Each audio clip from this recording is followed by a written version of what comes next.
사진 한 장 보겠습니다. 이 그림 보이시죠? 이 그림이 어떻게 여러분 보이시는지요? 그림이 아니고 실제 사진입니다. 제가 지난 주에 5월 14일 날 인터넷에서 이런 사진을 보아서 무슨 그림인가 하고 자세히 읽어봤습니다. 세계 최대의 자연사 박물관인 미국 캘리포니아 과학 아카데미가 주관하는 빅픽처 세계 자연사진 공모전을 올해의 수상작이 발표되었는데, 자연사진 공모전에서 대상을 받은 사진입니다. 이 사진 작가는 영국 잉글랜드 출신의 앤디 파킨슨이라는 사람인데, 이 사진의 이름은 헤어볼 토끼공입니다. 이 사진 작가는 북극의 바람이 휘몰아치는 스코틀랜드 토마틴에서 3년 동안 매서운 눈보라를 견디면서 이 산토끼를 집중 연구했다고 합니다. 토마틴 지역에 서식하는 토끼는 강풍이 휘몰아치는 영하의 혹독한 환경 속에서도 산빛 아래 핀 잡초와 야생화를 갉아먹는 등 끈질긴 생명력을 보여주었다고 합니다. 파킨슨 씨가 포착한 산토끼는 공처럼 이렇게 몸을 완전히 마른 이유는 너무 추워가지고 노출을 최소화해서 열을 보존하기 위해서 자기 몸을 감싸고 있다고 합니다. 토끼는 강한 야생동물도 아니고 맹추도 아닙니다.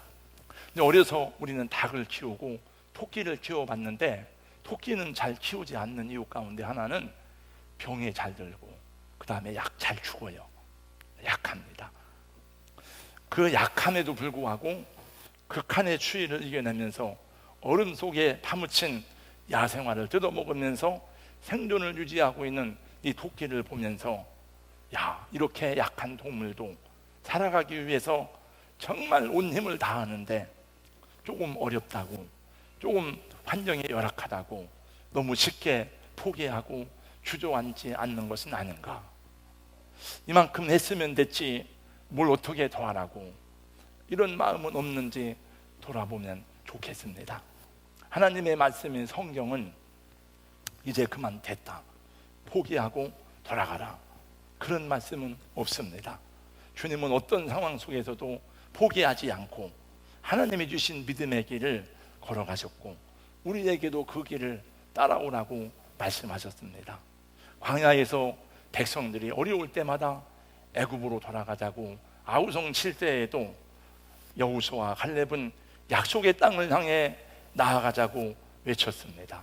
사랑하는 성도 여러분, 삶이 많이 힘들고 어렵지만 하나님의 말씀 안에서 여러분 심령을 강건하게 하고 믿음으로 전진하는 일에 주님의 용기와 힘을 덧입혀 주시기를 예수님 이름으로 축복합니다. 마태복음 강의 101번째 시간입니다. 제가 마태복음을 계속 강의하는데 여러분, 먼저 큰 그림을 생각해야 됩니다. 이 부분이 언제 주어진 말씀인가, 왜 이 말씀을 주었는가, 그런 부분을 생각해야 됩니다. 예수님 마지막 예루살렘에서의 한 주간 구속 사역을 이루어 가시는 중에 일어난 이들 가운데 한 부분입니다. 우리는 유대의 종교 지도자들과 계속 예수님이 충돌하는 모습을 여러 번 보았습니다. 대표적으로 유대의 종교 지도자들이 누구냐? 대제사장들, 바리새인들, 서기관들입니다. 사두개인들도 유대의 지도자들이지만 이 사람들은 주로 정치계의 지도자들입니다. 성경에 서기관이란 이름이 많이 나옵니다. 서기관이라고 하는 것은 바벨론 포로 시대 위에 생겨난 직분입니다. 바벨론 포로 기간에 중요한 지도자 가운데 한 사람이 에스라입니다. 에스라는 백성들을 귀환한 이후에 제사장이면서도 성경에 능통한 율법 학자였습니다. 에스라가 설교할 때에 백성들이 자기의 죄를 통회하고 자복하면서 우는 내용이 느헤미야서에 나옵니다. 그때 이후로 율법을 전문적으로 연구하고 보존하고 가르치기 위해서 사람을 세웠는데 그 사람들이 바로 서기관입니다. 바리새인이라고 하는 것은 언제 태어났느냐? BC 175년경에 알렉산더 대제가 죽은 이후에 헬라 제국이 4개의 나라로 갈라졌습니다. 그 중에 한 나라가 셀루쿠스 왕조입니다. 셀루쿠스 왕조에서 안티오코스 에피파네스라는 유명한 사람이 나옵니다. 이 사람은 역사에서 적그리스도의 화신처럼 여겨지는 사람입니다. 여러분, 성경, 구약 성경 말라기 마지막 장에서 신약 성경 마태복음까지 중간 시대, 성경이 기록되지 안 된 시대가 약 400년인데 그 400년 기간을 신학에서는 중간 시대라 그래요. 그래서 신구약 중간사가 있는데 제가 신구약 중간사를 강의하고 있습니다. 그래서 저는 안티오코스 에피파네스 얘기를 많이 듣고 많이 얘기했습니다. 이 에피파네스는 유대의 종교를 발산시키기 위해서 예루살렘 성전에 제우스 신당을 세우고 돼지를 잡아서 그 돼지 피를 그 성전에 뿌렸습니다. 유대인들은 돼지 피를 가장 부정하게 여기는 것입니다.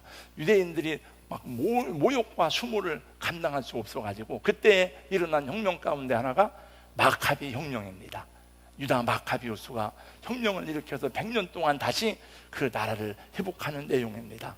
그때 끝까지 율법을 지키기로 헌신한 나시린 같은 사람들이 나왔는데 그 사람들이 바로 바리새파 사람들입니다. 맨 처음에 목숨을 걸고 우리는 말씀대로 살겠다고 결심한 사람들이 약 6천 명이 나왔습니다. 바리새라는 말은 구별되었다는 뜻입니다. 그러므로 이 사람들의 믿음과 신앙은 참으로 대단한 것이었습니다. 그래서 150년 이상 유대 사회에서 존경을 받으며 백성들의 정신적 지도자가 된 것입니다. 그러므로 서기관이나 바리새인들이 율법의 전통과 명맥을 이어가는 종교 지도자들이 되었으니 백성들 가운데 감히 그들의 권위를 도전하고 그들을 대항할 수 있는 사람들은 존재하지 않았습니다. 여러분, 그러나 절대 권력은 반드시 부패하게 되어져 있습니다. 정치 세계에만 절대 권력이 있는 것이 아니죠. 지식의 세계에도 권력이 있습니다. 사상의 세계에도 절대 권력이 존재합니다. 절대적이라고 할 수는 없을지 모르지만은 교수 사회에도 권력이 있습니다. 여러분, 의사 사회에도 나름대로 그들이 지키려고 하는, 침해당하지 않으려고 하는 고유의 절대 영역이 있습니다. 검찰 세계에도 조직화된 권력이 존재하고 있습니다. 근데 역사적으로 보면은 종교도 절대 권력화된 일이 많이 있었습니다.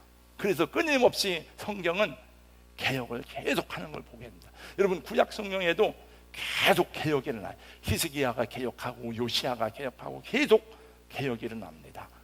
우리 교회는, 우리가 속한 교회는 개혁자들의 정신을 이어받은 프로테스탄트 개혁교회입니다.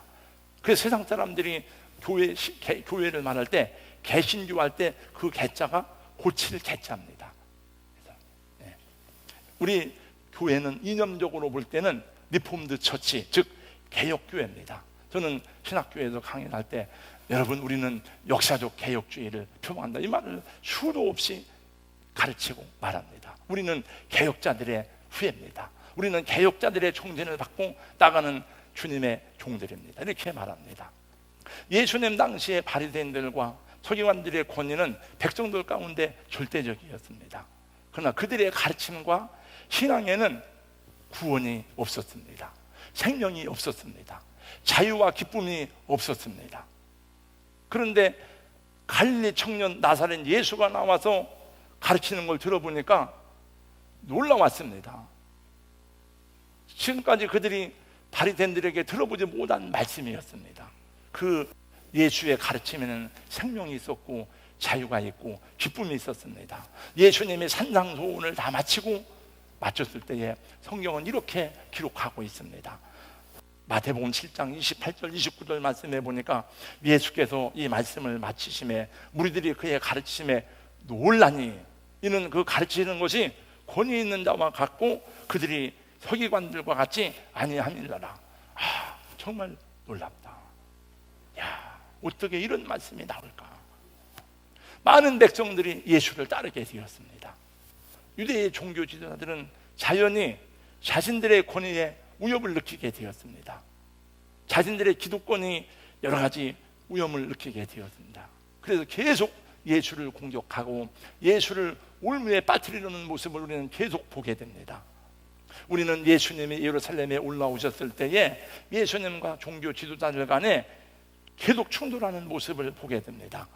오늘 말씀해 보니 예수님이 그들을 정죄하고 판단한 적이 없지, 그들이 와서 예수께 대해서 올무에 걸리려고 할 때 예수님이 대신 그들과 답변한 것 뿐입니다. 근데 오늘 보니까 예수님이 13절 이후에 보니까 그들을 향해서 놀라운 책망을 하는 모습을 보게 됩니다. 책망하는 정도가 아니라 그들의 위선과 거짓을 강력하게 드러내십니다. 이 뱀들아, 독사의 새끼들아, 어떻게 너희가 지옥의 판결을 피하겠느냐. 여러분, 어떻게 이런 말을 할 수 있어요? 정말 무서운 말이 아니에요? 너희는 뱀들이야, 너희 독사의 새끼들이야, 너희들이 지옥의 판결을 받지 않겠느냐. 그래요. 오늘 예수님이 제자들과 무리들에게 가르치고자 하는 말씀의 요점이 무엇입니까? 2절 3절입니다. 한번 다 같이 2절 3절을 함께 읽겠습니다. 다 같이요. 시작. 서기관들과 바리새인들이 모세의 자리에 앉았으니 그러므로 무엇이든지 그들이 말하는 바는 행하고 지키되 그들이 하는 행위는 본받지 말라. 우리 여러분 잘 들으셔야 됩니다. 왜냐하면 이 말씀은 바리새인들과 서기관들에게 주시는 말씀이 아니고 예수님이 제자들에게 주신 말씀이므로 저와 여러분에게 해당이 되는 말씀이에요. 13절부터 바리새인들에게 주는 말씀이에요. 바리새인들과 서기관들이 모세의 자리에 앉았다는 것은 율법을 가르치는 자리에 앉았다는 것을 말합니다. 그들은 하나님의 말씀인 율법을 해석하고 적용하는 일에 공적으로 인정을 받은 사람들이었습니다. 여러분, 신정국가인 이스라엘에서 그 권위가 모세의 권위를 대행한다고 생각하면 얼마나 큰 권위와 영광과 영예가 주어졌는지 모르지요. 여러분, 이 강단은 아무에게나 내어주지 않습니다. 저는 이 강단에서 말씀을 선포할 수 있도록 인정받은 우리 장로교 총회에 소속된 목사이고 대전노회에 소속된 목사고, 여러분도 그것을 저 강단에서 오정무 목사가 우리를 가르치고 말씀을 선포한다는 것을 공적으로 저는 인정받은 사람입니다. 마찬가지로 바리새인들과 서기관들이 모세의 자리에 앉았더니 그들의 말을 들으라는 거예요. 그러나 오늘 예수님이 말씀하자 하는 내용의 핵심이 무엇입니까? 그들의 행위를 본받지 말라는 거예요. 그들의 행위가 무엇입니까? 첫째, 그들은 말만 하고 행하지 않는다는 거예요. 열심히 가르치지만, 열심히 전하지만 자기는 안 하는 거예요. 가르치기만 하지 자기들은 그렇게 하지 않는다는 거예요. 담배 피지 마, 술 먹으면 안 돼, 자기들은 술 먹어. 안산 동산교회의 학생들은 흡연을 거의 하지 않는답니다. 왜? 선생님들 대부분이 다 크리스찬 선생님들이고 선생님들 자신이 담배를 안 피니까 애들도 안 피는 거예요. 두 번째, 무거운 짐을 묶어서 사람에게 지우되 자기들은 짐을 지지 않는다는 거예요. 4절 말씀해 보니까 무거운 짐을 묶고 사람의 어깨에 지우되 자기는 이것을 한 손가락으로도 움직이게 하려 아니하여.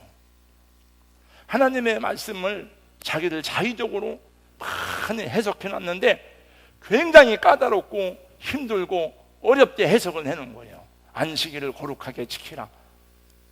안식일을 거룩하게 지키는 게 무엇인가? 이거 하지 마라, 이거 하지 마라, 이거 하지 마라, 이거 해라. 많은 규정을 만들어서 백성들의 삶을 구석구석까지 통제하는 거예요. 자기들은 한 손가락으로도 움직이지 않는 거예요. 위선자들이에요. 거짓말장애들. 그러니까 예수님이 뱀들아, 독사의 새끼들아, 너희가 어떻게 지옥의 판결을 피하겠느냐. 셋째, 모든 행위가 사람에게 보이려고 한다는 거죠.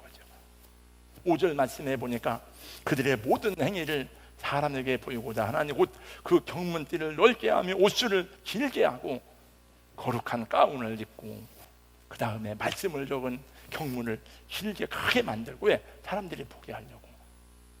그들의 신앙은 하나님을 섬기고 하나님을 영원롭지 않은 신앙이 아니라 사람들에게 보이고 사람들에게 인정받으려고. 왜요?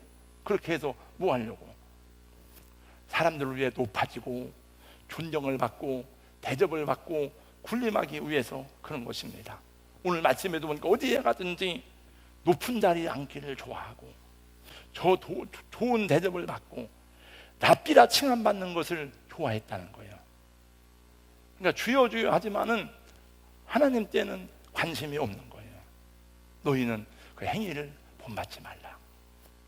여러분, 예수님이 태어나기 수십 년 전에 힐렐이라고 하는 유명한 랍비가 있습니다. 이 사람은 우리 그 성경 역사에서만, 기독교 역사에서만 유명한 분이 아니고, 이분은 힐렐을 쳐보면 여러분 역사에 유명한 학자예요. 이분은 지혜롭기도 하지만은 많은 책을 쓰기도 하셨지만은 모든 삶의 영역에서 스스로 모범을 보이고 백성들에게 말하는 대로 살아간 그런 훌륭한 신앙인이었습니다. 나중에 힐렐 학파가 생겨요. 굉장히 존경받는 랍비였습니다. 그 이스라엘에서는 랍비라는 칭호가 대단히 존경스럽고 신성하게 느껴지는 말이었습니다. 그 바리새인들도 랍비라 칭함받는 것을 좋아했다는 거예요. 주님은 말씀하십니다. 8절, 10절 한번 다 같이 읽겠습니다. 다 같이요. 시작. 그러나 너희는 랍비라 칭함을 받지 말라. 너희 선생은 하나요, 너희는 다 형제니라. 땅에 있는 자를 아버지라 하지 말라. 너희 아버지는 한 분이시니 곧 하늘에 계신 이시니라. 또한 지도자라 칭함을 받지 말라. 너희의 지도자는 한 분이시니 곧 그도시니라. 이 바리새인들과 서기관들은 랍비라 칭함 받는 걸 좋아하는데, 너희는 랍비라 칭함 받지 말아라. 우리 선생은 한 분이요, 다 형제이기 때문이라고 말씀합니다. 우리는 누가 높고 낮음이 없다는 것입니다. 여러분, 형제들이 무슨 높고 낮음이 어디 있습니까? 먼저 태어난 형이 있고 다음 형이 있고 동생이 있고 다 그렇습니다. 그러나 여러분, 가정에서는 서열이 아닙니다. 계급이 아닙니다. 당서열 1번, 당서열 2번, 이건 계급이지만 우리 누님들은 계급이 아닙니다. 우리 가정의 형제들은 계급이 아닙니다. 오히려 형이 동생을 돌보고 동생을 사랑하고 동생은 형을 존경하고 좋아하고. 우리 가정에 아버지가 계십니다만 아버지는 계급적으로 아들보다 높은 분이 아니에요. 아버지는 가정을 책임 있게 보호하고 돌아봐야 될 그런 소중한 우리 핏줄의 아버지고, 어머니는 가족들을 사랑으로 섬기고 보살피는 어머니이고, 형제들은 서로를 돌아보면서 돌봄을 받아야 될 한 부모님 밑에 형제일 뿐입니다. 계급이 아닙니다. 하나님 나라에서는 높은 자, 낮은 자라는 서열이 없다는 것입니다. 여러분, 천국에서는 보잘것이 없는 영혼이 하나도 없습니다. 다 하나님의 자녀일 뿐입니다. 잘 이해가 안 되시죠? 여러분, 천국 가서 상 받아도 높아지는 상이 아니에요, 여러분. 네,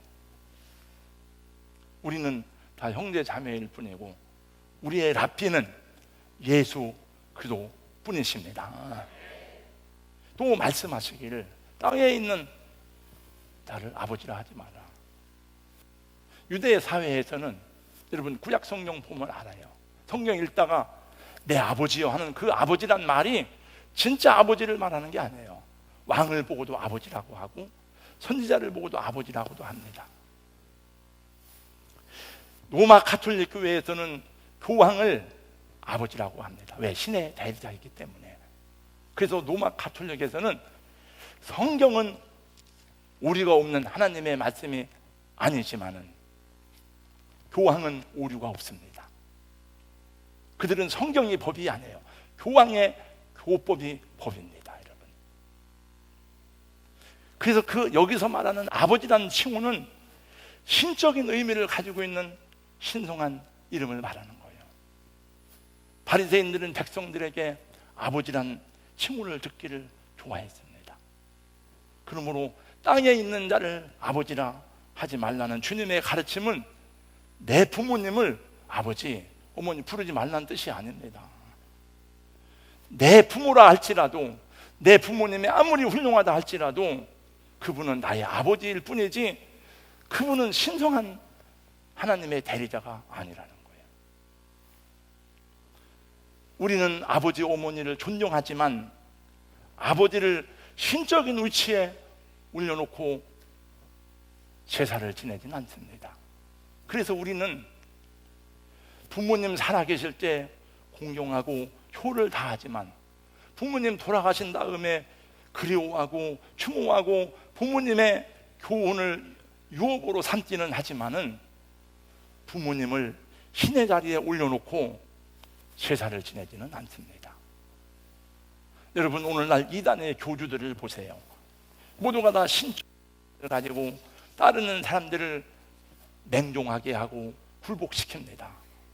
이단이 아니지만은 목사의 권위가 하늘 높은 줄 모르고 올려진 사람들도 있는데 잘못하면 하나님의 영광을 가로챈 지옥의 자식이 될 수도 있음을 두려워해야 됩니다. 그래서 우리 목사님 믿음의 아버지요, 이런 말은 괜찮지만은 그런 뜻이 아니고 영의 아버지다, 이런 말도 저는 별로 안 좋아해요. 네. 그런 의미에서 라피라 칭함 받지 말아라. 땅에 있는 자를 신성한 의미를 부여하지 말라는 거예요. 지도자란 말도 마찬가지입니다. 피조물 된 사람에게 너희는 신적인 영광을 부여하지 마라. 오직 영광 받으실 이는 하나님 한 분뿐인 줄로 믿습니다. 근데 이 말씀을 준비하고 전하다가 보니까 제일로 마음에 걸리는 사람이 다른 사람이 아니라 저 자신이었습니다. 나는 바리새인과 같이 말만 하고 열심히 가르치고 행하지 않는 사람이 아닌가. 나는 하나님이 보시는 안목보다도 사람에게 잘 보이려고 하는 일이 많지는 않은가. 나는 높아지고 대접받고 명예스러운 자리를만 탐하지는 않는가. 지금까지도 늘 저 자신을 돌아보면서 올바른 목회자가 되기를 소원하였지만은 더 많이 나를 돌아보고 반성하고 믿음의 양심을 따라 살아가도록 하겠습니다. 여러분들도 이 말씀으로 주의 종들을 판단하지 마시고 다른 성도들을 함부로 정죄하지 마시고 자기 자신을 돌아보면서 더 아름다운 주님의 모습을 닮아가는 성도, 주님이 기뻐하는 우리 공동체가 되기를 예수님 이름으로 축복합니다. 사람을 보며 세상을 볼 때 1절만 같이 찬양합니다. 사람을 보며 세상을 볼 땐 만족함이 없었네. 나의 하나님 그분을 뵐 땐 나는 만족하여 저기 빛나는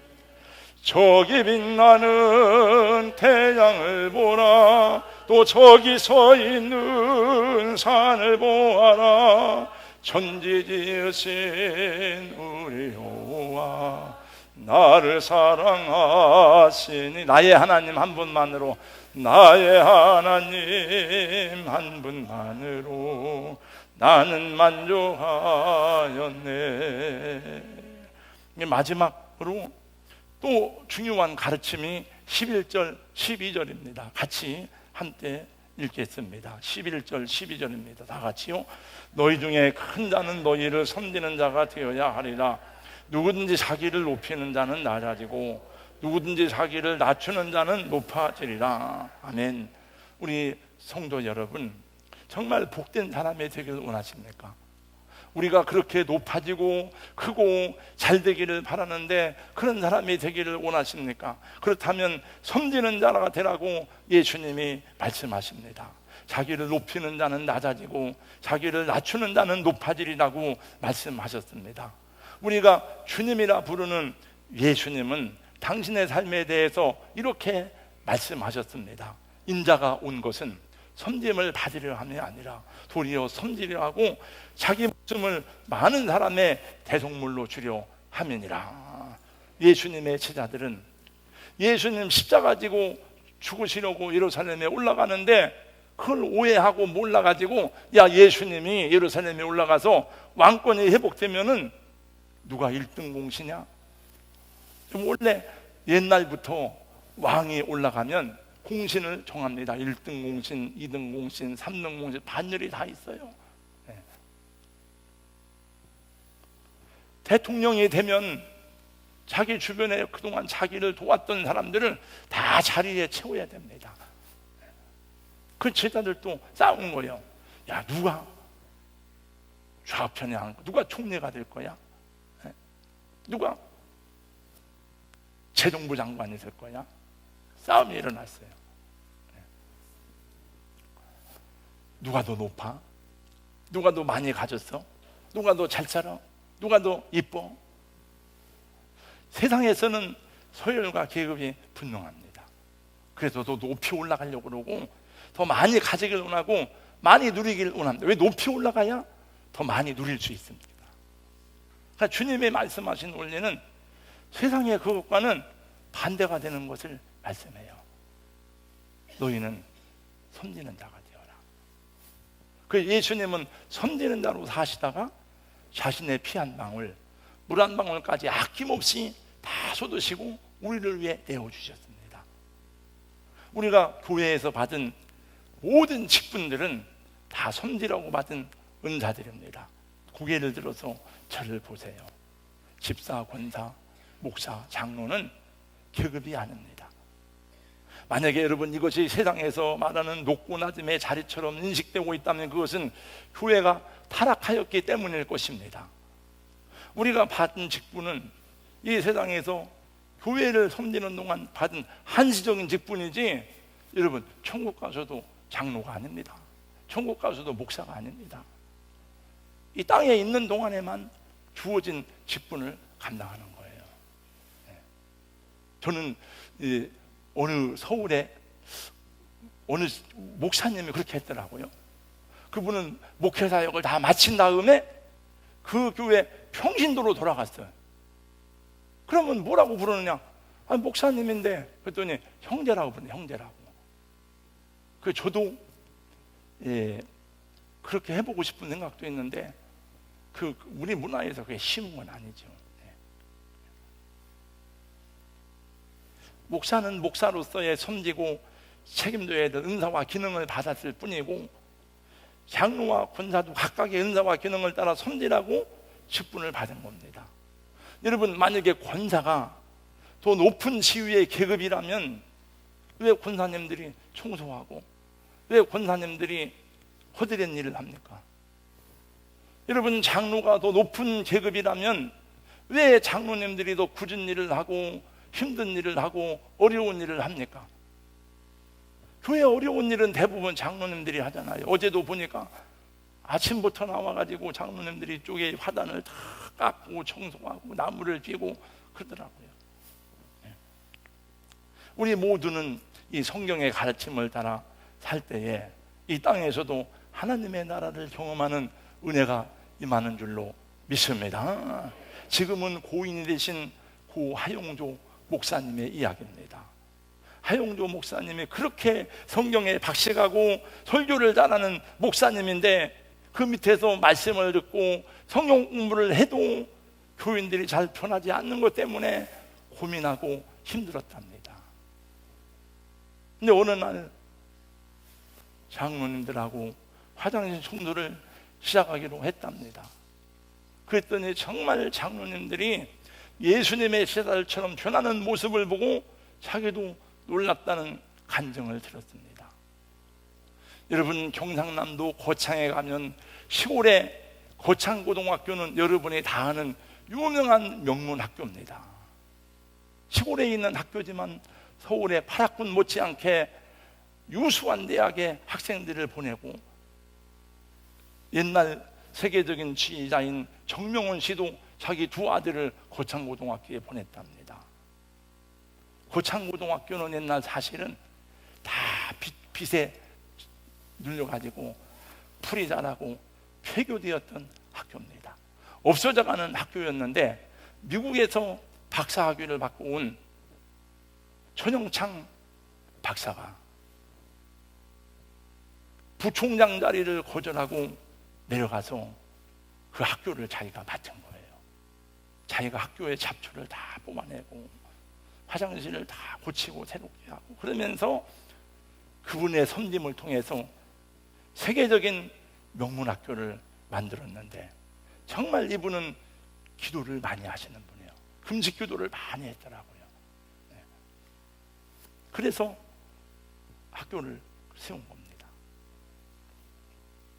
우리 중에 누가 교회 와서 섬김을 받으려는 분이 있겠습니까마는, 혹시 여러분 불만족스럽고 불평스럽거나 교회가 왜 이렇게 사랑이 없어?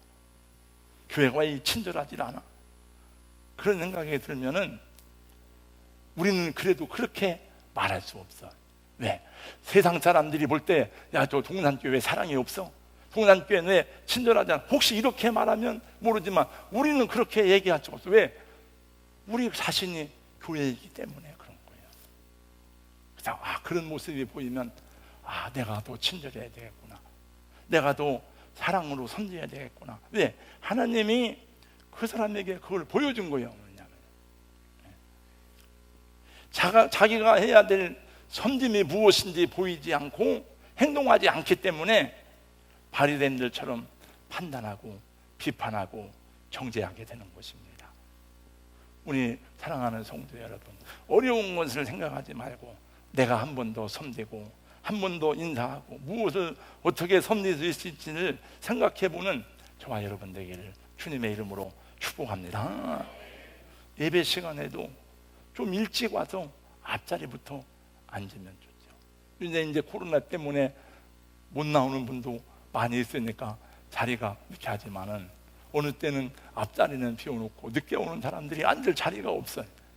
조금 일찍 오는 거예요. 이제 일찍 와서 앞에서부터 앉고, 의자에 앉는 것도 지금은 지정석이 있지만 제가 보면은 의자에 귀퉁이에 앉아가지고 안 들어가. 그러면 가운데 들어가야 될 사람이 못 들어가는 거예요. 이제 우리 예배당이 작은 예배당이면서도 교인이 안 많은데도 어느 때는 자리가 없어. 왜? 자리를 규칙적으로 섬기는 마음으로 앉지 않아서 그런 거죠. 가정에서도 마찬가지입니다. 남편으로서 어떻게 아내를 섬길 수 있을까? 내가 아내로서 어떻게 이 어렵고 힘든 세대에 남편의 마음에 위로가 되고 격려가 되고 남편을 기쁘게 할 수 있을까? 어떻게 내 자식을 섬길 수 있을까? 어떻게 우리 부모님을 기쁘게 할까? 우리 모든 섬김은 여러분 원래 교회가 아니에요. 세상을 향해서 나가야 되는 거예요. 직장에 가서도 어떻게 하면 내가 좀 더 일찍 나가서 내가 먼저 나가서 불 켜놓고 책상을 닦을까? 어떻게 내가 조금 일찍 나가서 정리정돈을 할까? 누가 보라고 하는 게 아니에요. 난 그렇지 않으니까. 기원교회에 우리 노예 한창성 목사님, 제가 이 얘기를 한번 했습니다. 한창성 목사님 아들 한승철인데 우리 신학교 나와요. 신학원 지금 2학년입니다. 일본에서 유학을 갔는데 우동집에 아르바이트를 했는데 손님이 얼마나 많은지 다 하고, 일이 끝나고 나면 부성기가 많이 버려지는데 그거를 다 정리를 해가지고 쓸만한 것을 다시 다 이렇게 모아놓는 거예요. 다시 쓰고. 이 한 번, 두 번이 아니니까 그 사장님이 보고 어느 날 그러더래요. 너는 왜 그렇게 하냐? 너 어디서 그걸 배웠냐? 내가 그렇게 한다고 돈을 더 주는 것도 아니었던가. 이 청년이 대답하기를, 나는 그렇지 않으니까요. 나는 그렇지 않으니까. 그 사장님이 한국에 가서 사업을 해라. 내가 너 돈을 밀어주겠다. 그래서 월평동에다가 그 우동집을 내가지고 얼마가 장사가 잘 되는지 몰라. 저도 몇 번 가봤어요. 그분이 돈을 대줬어. 나중에 이자 없이 돈 벌면 갚아라. 지금 저녁에는 신학교에 와서 공부하고 낮에는 사업을 해요. 우리는 교회에 와서 부드러운 소리, 좋은 소리만 들으려고 하면 안 됩니다. 나를 인정해주고 칭찬해주고 높여주는 소리를 들으려고 교회에 오는 것이 아닙니다. 때로는 야단치는 소리도 들어야 되고 경고의 말씀도 듣고 회개하라, 천국이 가까웠느니라 책망도 들어야 하는 것입니다. 근데 오늘날 성도들이 솜사탕같이 달콤한 말만 들려주기를 원합니다. 하나님이 들려주기 원하는 말씀이 아니라 자기들이 좋아하는 말씀을 따라서 교회 순례를 합니다. 그래서 설교가 재미있는 만담이 되고 귀를 즐겁게 하는 쇼가 되었습니다. 에이든 윌슨 토저는 우린 목사들은 알아다. 예배인가 쇼인가 이 책을 통해서 이 시대의 교회가 올바른 길을 가고 있는지 우리에게 질문하고 있습니다. 너희들이 드리는 예배가 정말 주님을 위한 예배냐 아니면 쇼냐? 예배가 너무 잘 기획이 된 거예요. 잘 기획된 건 좋은 거지만은 제가 최근에 섬기는 삶에 대해서 여러 차례 말씀을 전했습니다. 그것은 제가 그런 주제로 여러분들이 잘 못 섬기기 때문에 이런 주제로 말씀을 전하는 것이 아니라 마태복음을 강해하는 중에 예수께서 이렇게 이 말씀을 여러 번 계속했어요. 그래서 보니까 제가 이 마태복음 강해 중에 이 말씀 내가 얼마 전에 전했는데 또 나오네. 이 말씀 빼고 지나갈까 하다가 예수님이 그때 한 말씀과 이때 한 말씀이 같은 시간에 한 말씀이 다른 데 나온 게 아니고 다른 시간에 말씀이 나왔기 때문에 중요하니까 또 한가 보다. 그래서 저도 또 전하는 겁니다. 그러니까 이런 일을 통해서 이루어지는 것이 무엇인가? 이런 선짐을 통해서 이루어지는 것이 뭔가? 결국은 구원입니다. 구원. 예수님께서 이 땅에 오셔서 섬김의 마지막 결과가 뭡니까? 저와 여러분이 구원을 받은 것입니다. 우리의 섬김을 통해서 이루어지는 것은 다른 사람의 구원입니다. 내가 이웃을 잘 섬겨보세요. 그 이웃이 구원을 받을 것입니다. 내가 내 가족들, 믿지 않는 가족들을 잘 섬겨보세요. 아직 그 고집탱이 같고 말한데 그래도 잘 끝까지 섬겨보세요. 구원을 받을 것입니다.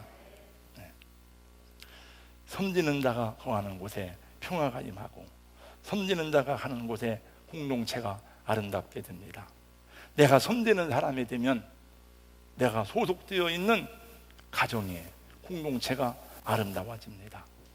내가 잘 예수님처럼 섬기면 내 주변의 사람들을 구원해내는 놀라운 역사가 일어나게 될 줄로 믿습니다.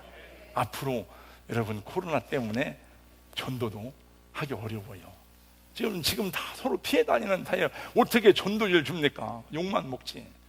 앞으로 전도는 관계 전도를 해야 돼. 계속 그전에도 그랬지만 사랑과 섬김으로 하다가 나중에 왜 이렇게 나를 사랑하는 거야? 왜 이런 거야? 뭔 목적이 뭐야? 그럼 그때 칼을 빼는 거예요. 난 선생님 위해서 기도했습니다. 예수 믿고 구원 받아야 됩니다. 주의 은혜가 저와 여러분 모두에게 함께하기를 예수님 이름으로 축복합니다. 우리 한번 같이 반주하나 아무거나 해주세요. 1분간만 기도하겠습니다. 주님, 이건 전하는 저만 그런 게 아니에요. 야고보서 1장 말씀해 보니까 듣는 사람들도 말씀을 순종하여 듣기만 하고 행하지 않으면 자기를 속이는 자가 된다 했거든요. 주여 말씀대로 살 수 있도록 도와주세요.